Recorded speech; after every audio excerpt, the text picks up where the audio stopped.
Uh, Tonight we have with us, you want to join us, Yes. Councilman? Please do.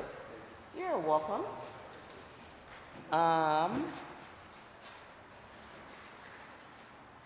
We're just going to get everybody all situated here.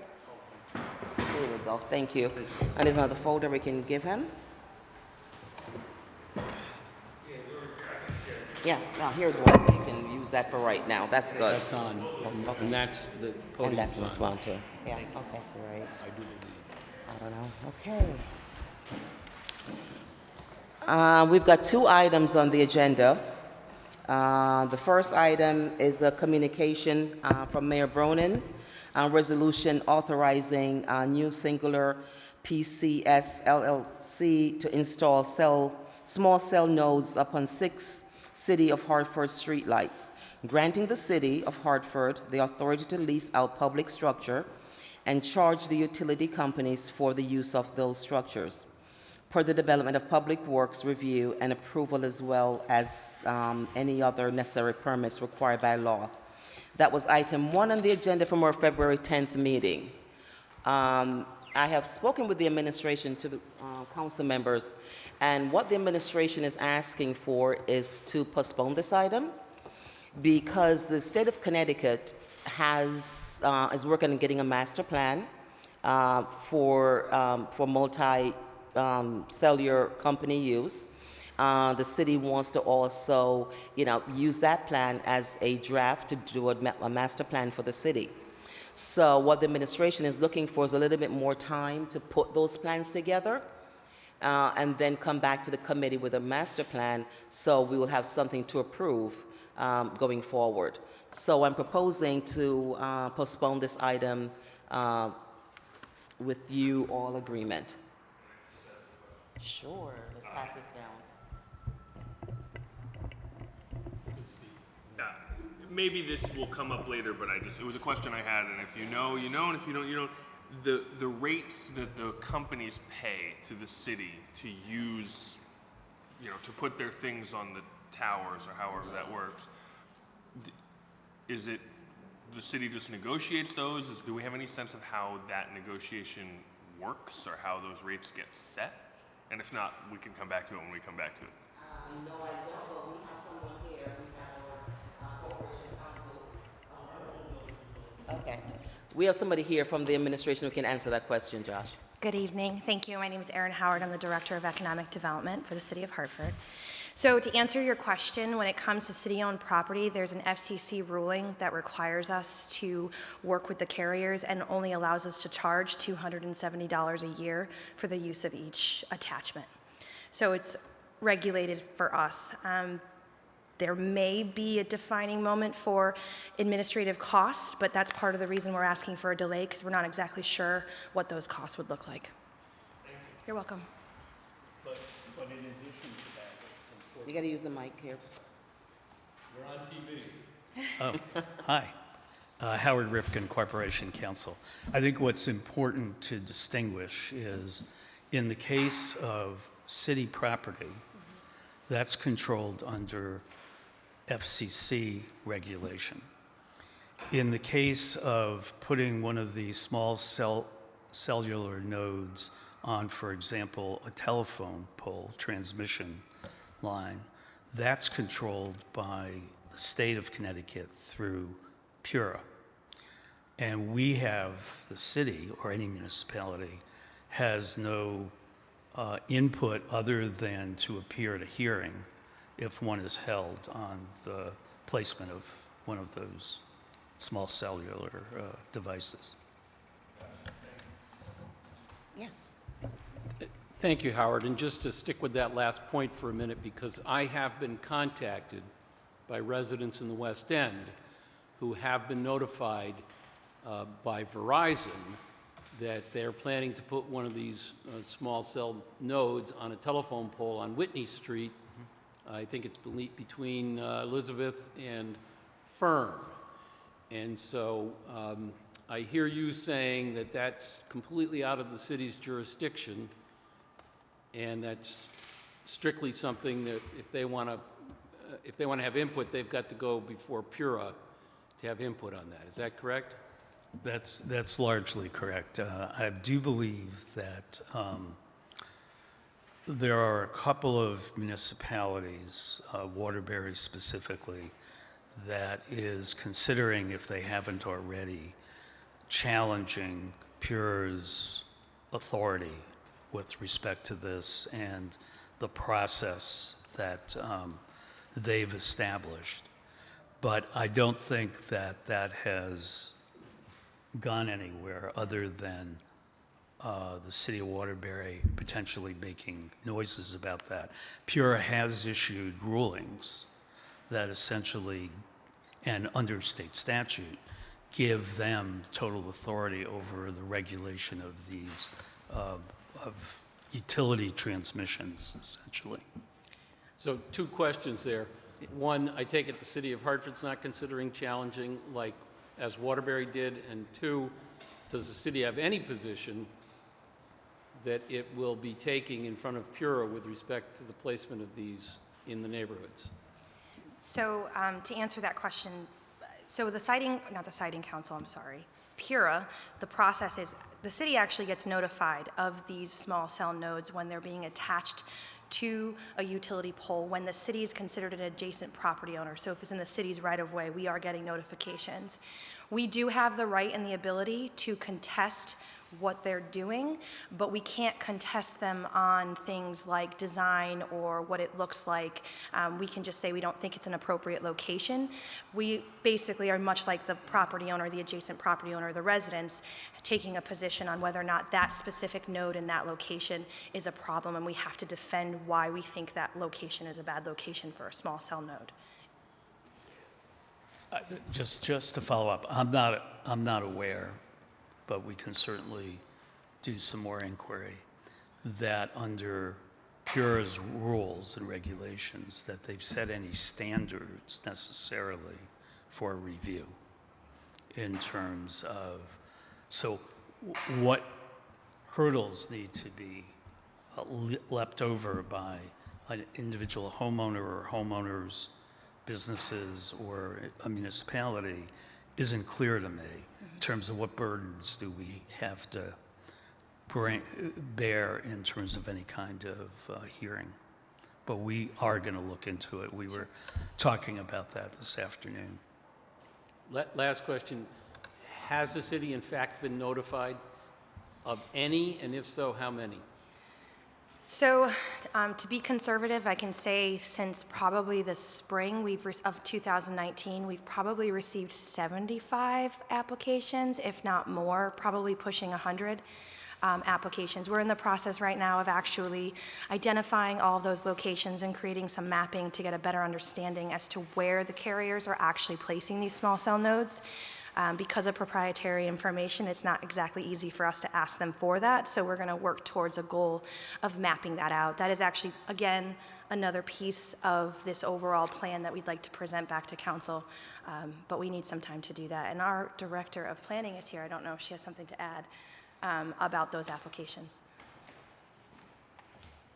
Hello, Amy Chambers, Director of Planning. I was just going to add, in addition to notifications of new small cell nodes that are being installed, we also receive notification of when they're being upgraded or swapped out for newer nodes. So we receive a very high volume of letters on a regular basis, but to Director Howard's point, they need to be better parsed out and then mapped as to which locations are new themselves and which are existing locations that have been changed. Thank you. In regards to the master plan you're trying to develop, and I believe the state has a draft of one also, how would that affect going forward now with the companies putting up the nodes? Would they have to wait for them to do so? So for clarification purposes, the state of Connecticut under, and I don't know the bill from last year, but the state of Connecticut's under the same FCC ruling as the municipalities. So last year they created a 5G council that's to review the process in which the state accepts small cell nodes on state-owned property. that time, they have developed, and it just got recently released as of yesterday, a policy and a plan as to how the state's going to streamline their process of accepting and allowing for small cell nodes on state property. In that plan, they talk about, so to back up, the city has participated with a 5-city urban group as part of that policy. We've weighed in, we've provided comment.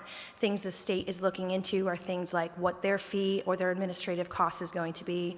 They talk about co-location, dig once policies, a 90-day turnaround from when they receive an application to when they're going to give an approval to the carriers. It's based on recommendations to the cities right now. We are not required to follow the 5G policy, but it is a recommendation for best practices going forward. Also, keep in mind, the state is getting the information directly from the carriers right now. They have negotiated as part of their plan that the carriers are to provide them a full build-out of all their small cell nodes on all state-owned property before they will move forward with applications. As we talk about our master licensing agreement and a plan, we would be looking to do the same thing at the municipal level. Great. That way I can answer that question a little bit better. Okay, great. So do I have the committee's approval to postpone this item or any more questions? Move to postpone. Okay, great, thank you. Thank you very much. All in favor? Sorry, thank you. Great. I'm moving too fast. So the second item on the agenda is a resolution by myself requiring the City of Hartford Department of Development Services to develop and implement a process that includes comments of affected NRZs as part of the pre-application process in the areas of planning development. It was item 19 on our February 19th agenda. Do we have anybody here from the city? We want to talk about it, but before I do this, let me talk about the reason why the resolution, the intent of the resolution.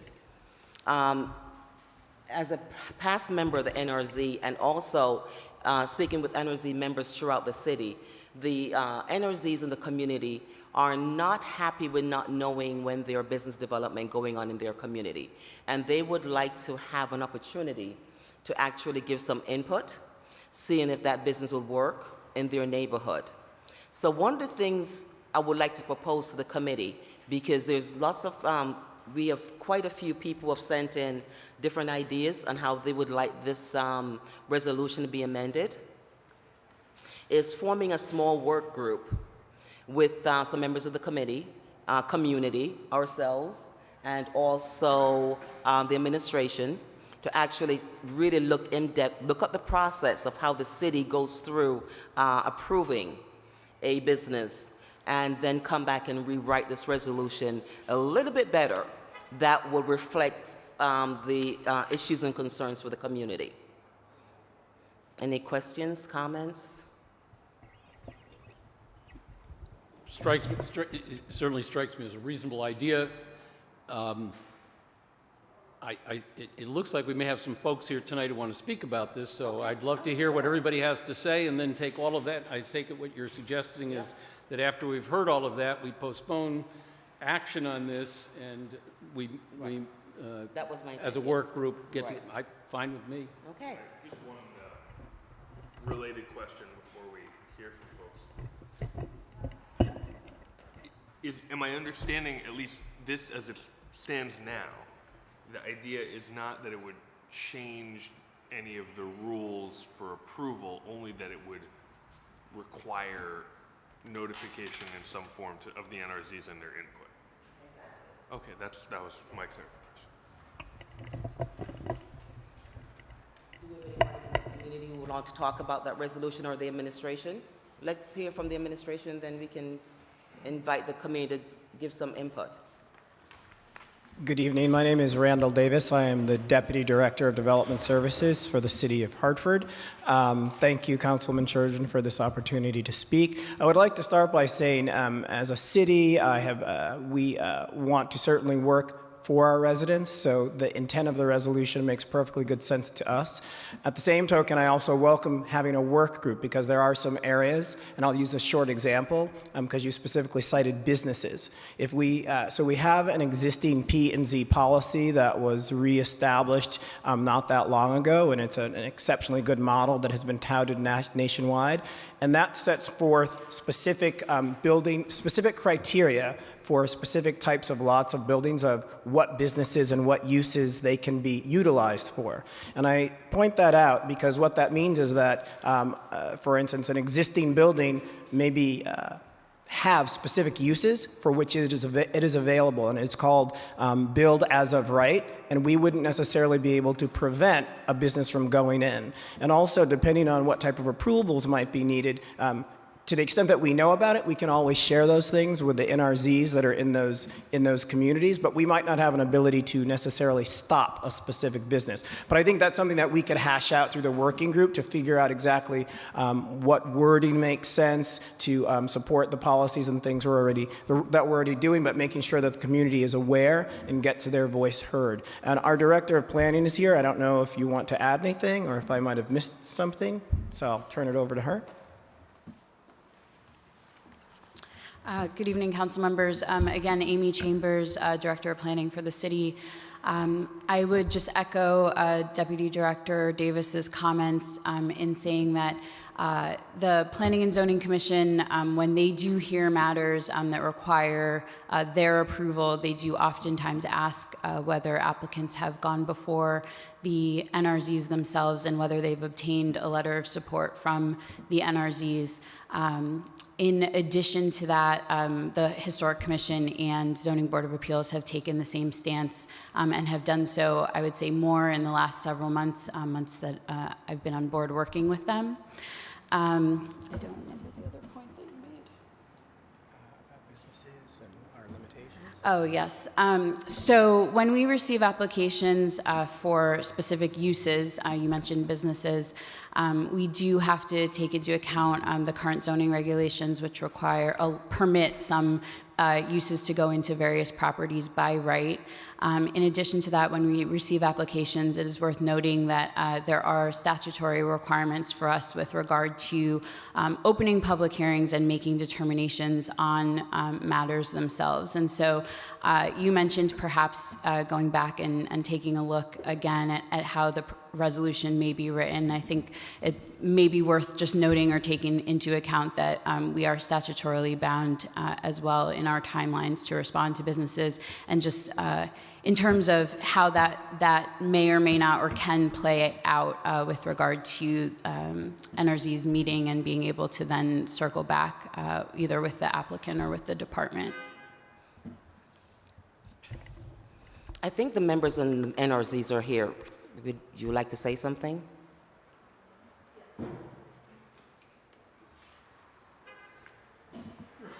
Good evening. I'm Marion Griffin, the board co-chair for Hartford Next, and the NRZ leaders, we had a meeting to discuss this, and there was really a robust discussion about the process. So I think stepping back and taking a look at the process, I think part of it is education. I can tell you that many times we have people coming before the NRZs and asking for our blessings on whatever they're doing, but we don't have any information on which to evaluate and give our blessing to that or to say no, and so they end up coming back. So I think the process, one, needs to be looked at so that everybody knows up front exactly what is required. It requires education on our part because we need to better understand planning and zoning, so we know we have work to do. But I think the process needs to be clear to everyone so that we're not wasting anyone's time. So I do welcome having a time for everybody to come together and talk about just how this should work, and so that everybody's time is not wasted. And businesses, they have a timeline, and so they can meet their timeline, and we can do what we need to do for our neighborhoods. Any questions? don't mind, if I could add, if you don't mind.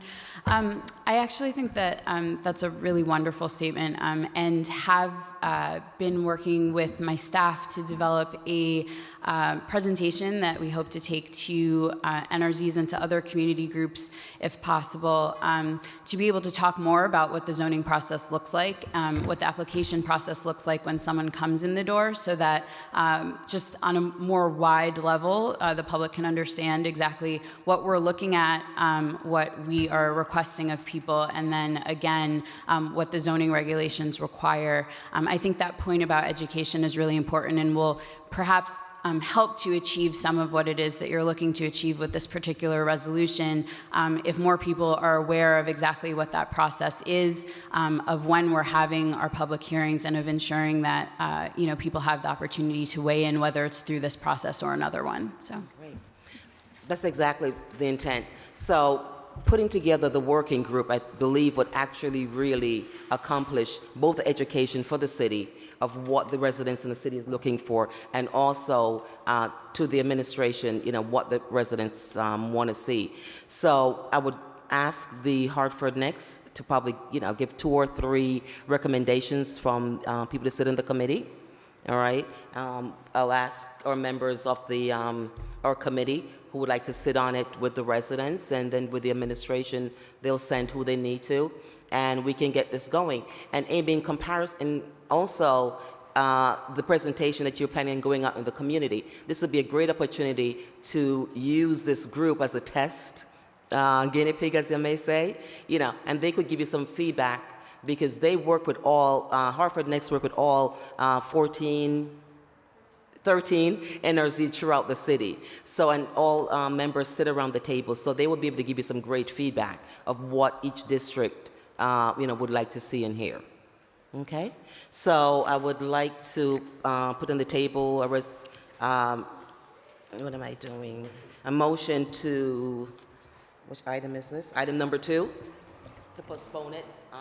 Motion to postpone item 2 to the next meeting of the Planning and Zoning Committee. Great. All in favor? Aye. Great. Great. That's the only 2 items we have on our agenda. If any administration would like to offer any words of encouragement as we go forward, anybody wants to say anything, this is a great opportunity. We have a little bit of time left, but if not, we'll see everybody again the next month. And in the meantime, thank you so very much for coming. We're adjourned.